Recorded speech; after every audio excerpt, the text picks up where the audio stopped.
السلام علیکم معزز ناظرین، پیارے دوستوں، بہنوں، بھائیوں اور بزرگوں،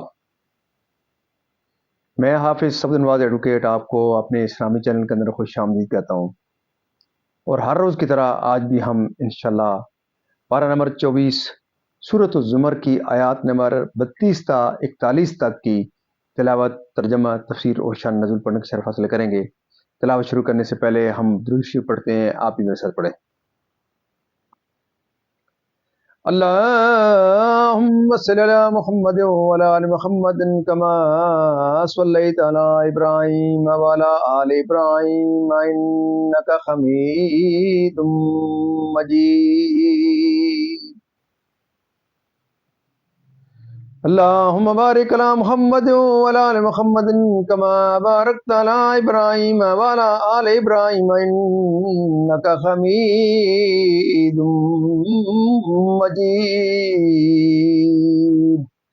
أما بعد فأعوذ بالله من الشيطان الرجيم. بسم الله الرحمن الرحيم.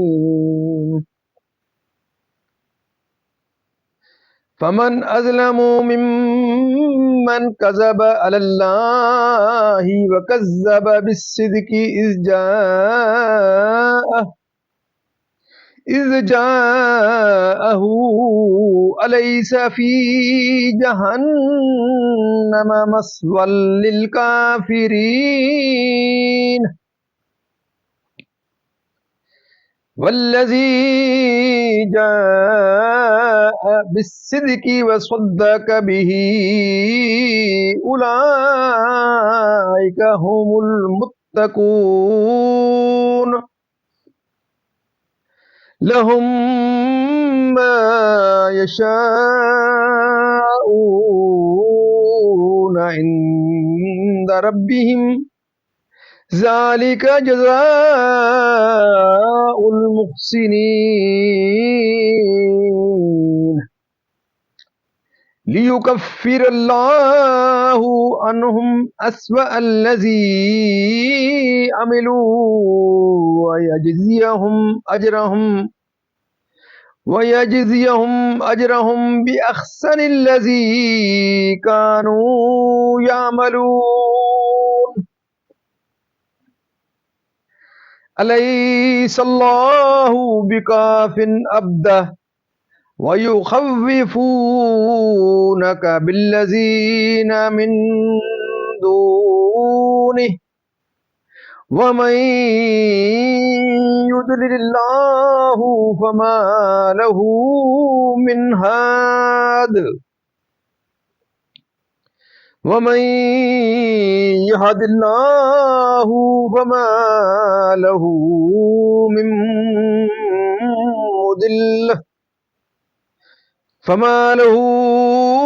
من مضل أليس الله بعزيز ذي انتقام. ولئن سألتهم من خلق السماوات والأرض ليقولن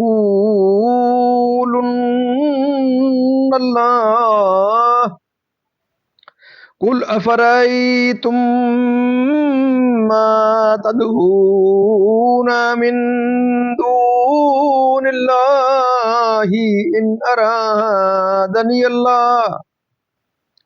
إن أرادني الله بضر هل هن كاشفات ضره أو أرادني برحمة هل هن ممسكات رحمتي قل حسبي الله عليه يتوكل المتوكلون. قل يا قوم اعملوا على مكانتكم إني عامل فسوف تعلمون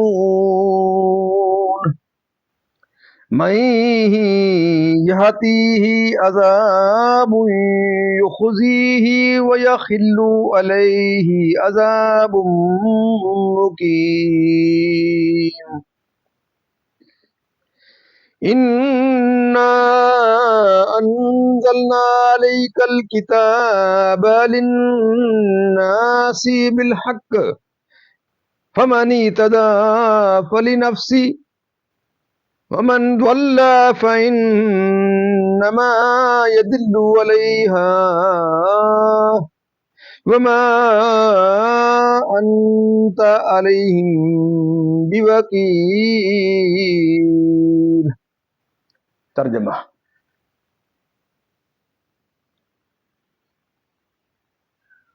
تو اس سے بڑھ کر ظالم کون جو اللہ پر جھوٹ باندھے اور حق کو جھٹلائے جب اس کے پاس آئے؟ کیا جہنم میں کافروں کا ٹھکانہ نہیں؟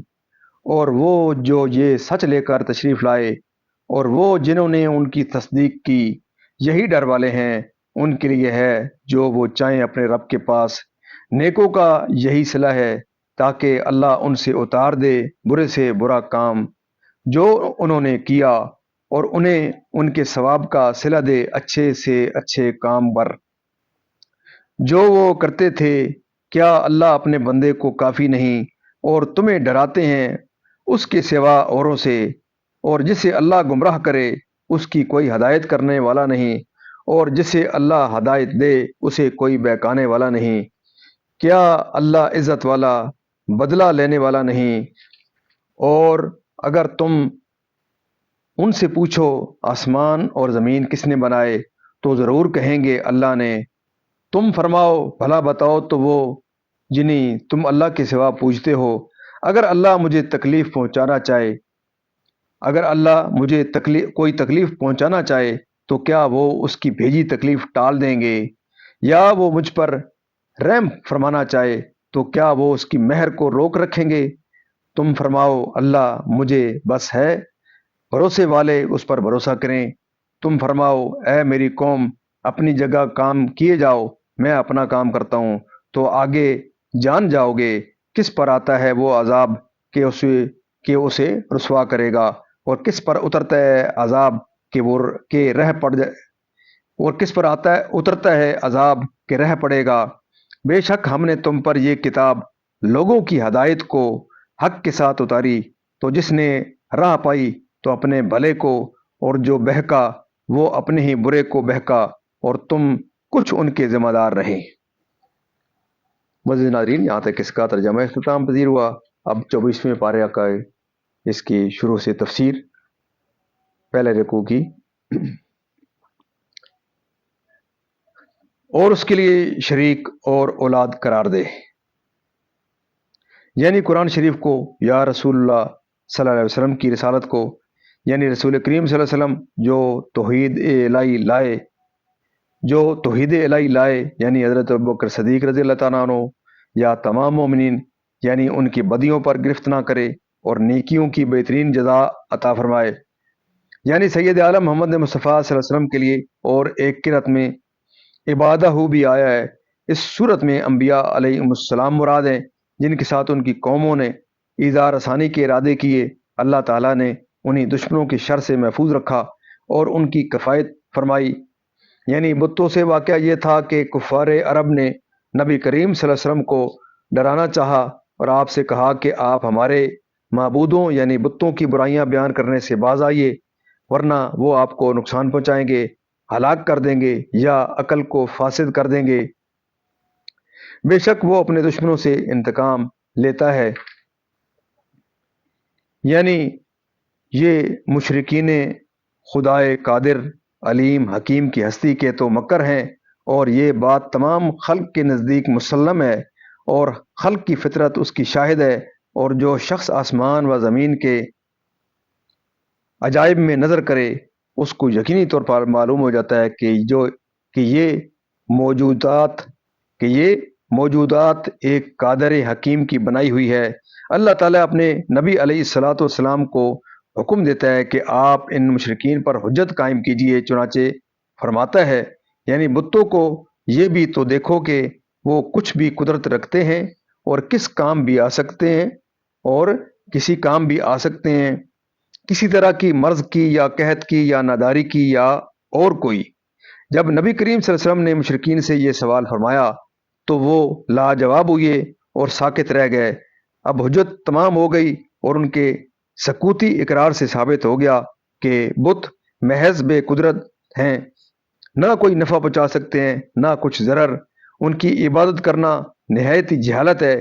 اس لیے اللہ تبارک و تعالیٰ نے اپنے حبیب صلی اللہ علیہ وسلم سے ارشاد فرمایا، میرا اسی پر بھروسہ ہے، میرا اسی پر بھروسہ ہے، اور جس کا اللہ تعالیٰ پر بھروسہ ہو وہ کسی سے بھی نہیں ڈرتا۔ جو مجھے بت جیسی بے قدرت و بے اختیار چیزوں سے ڈراتے ہو،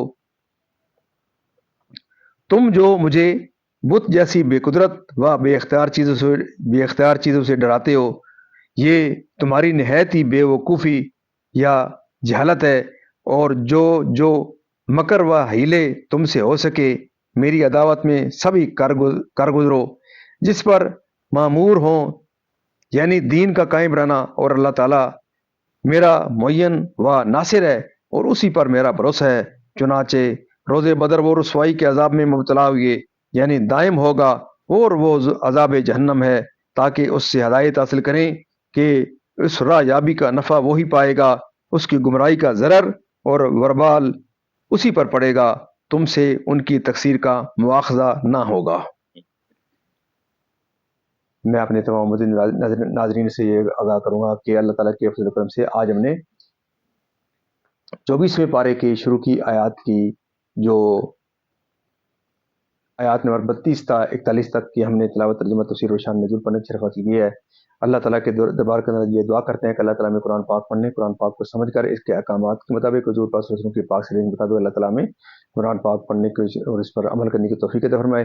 اللہ تعالیٰ تمام پریشانیاں دور فرمائے، تمام بیمار کو شفا کاملہ عطا فرمائے، تمام مرمین کو اللہ تعالیٰ جنت الفردوس میں اعلیٰ و بالا مقام عطا فرمائے۔ آپ تمام مزید ناظرین سے یہ صدا ہے کہ آپ ضرور اس ویڈیو کو یوٹیوب کے چینل کو ضرور، جو اس پروگرام ہے اس کو ضرور خود بھی دیکھیں، اپنے بچوں کو تلقین کریں، اپنے عزیز و اقارب دوستوں کے ساتھ ضرور اس پروگرام کو شیئر کریں۔ اللہ تعالیٰ آپ کی زندگیوں میں قرآن پاک کے صدقے، حضور پاک صلی اللہ علیہ وسلم کی ذات و برکات کے صدقے ہر برکت عطا فرمائے۔ اللہ تعالیٰ تمام پریشانیاں دور فرمائے، تمام بیمار کو شفا کاملہ عطا فرمائے، اور اللہ تعالیٰ تمام مرمین کو جنت الفردوس میں اعلیٰ بالا مقام عطا فرمائے۔ آمین ثم آمین۔